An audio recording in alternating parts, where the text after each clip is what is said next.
xaflad maqaamkeedu sareeyo ayaa maanta uu xilka ugu kala wareejiyay barasaabka gobolka Ibrahim Cali Xasan gudoomiyaha hore degmada Balle Cabane iyo gudoomiyaha cusub ee haatan loo soo magacaabay degmada Balle Cabane ugu horreyn waxa halkaasi ka hadlay maayirka degmada Beligobada Cabdiraxmaan Imaan Jaamac oday Shombe oo ku hadlayay afka odayaasha deegaanka xildhibaan Cabdilaahi Case oo dhamaantood iska daba maray in la shaqeeyo gudoomiyaha cusub ee haatan loo soo magacaabay degmada Balle Cabane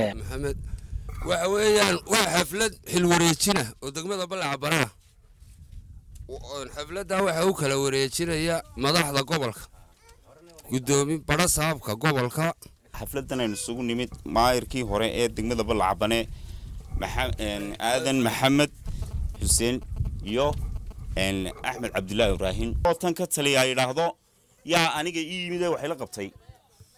lama helayo ama ila taliyay waxaan idin kula talinayaa odayaasha degmada Balle Cabane iyo dhalinyarada degmada Balle Cabane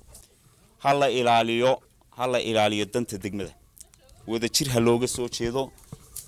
horumarkeedana ha laga shaqeeyo sidoo kale isaguna halkaasi waxa ka hadlay gudoomiyaha haatan loo soo magacaabay degmada Balle Cabane oo dadweynaha ka dalbaday in si habsami leh ay ula shaqeeyaan si uu horumar ku yimaado waxaan leeyahay dadweynaha Balle Cabane haddaydan ila shaqeyn maanta anigu waxa la yaalo waxaan qaban karaa ma jiro anigana waxa la iga yaqaanaa inaan si daacadnimo ah oo walaaltinimo ah aan idinku shaqeeyo oo aan wax idinku qabto danta iyo danta degmadana aan ka shaqeeyo horumarkeedana aan ka shaqeeyo waxay degmadu leedahayna aan u keeno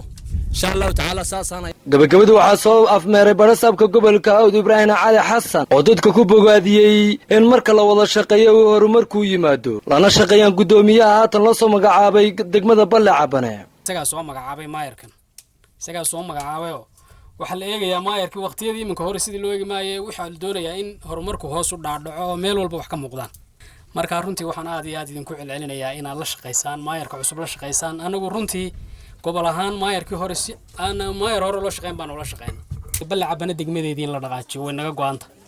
wixiina saaraana waanu dhamaynayna inta idin saaran anagu ma qaban karno waxa isagu goobta ka maqnaa gudoomiyaha hore xilka laga wareejinayay oo aan lagu arag goobta xilka lagu wareejinayo Cabdiraxmaan Samriye TV-ga caalamiga oo Cable TV degmada Balle Cabane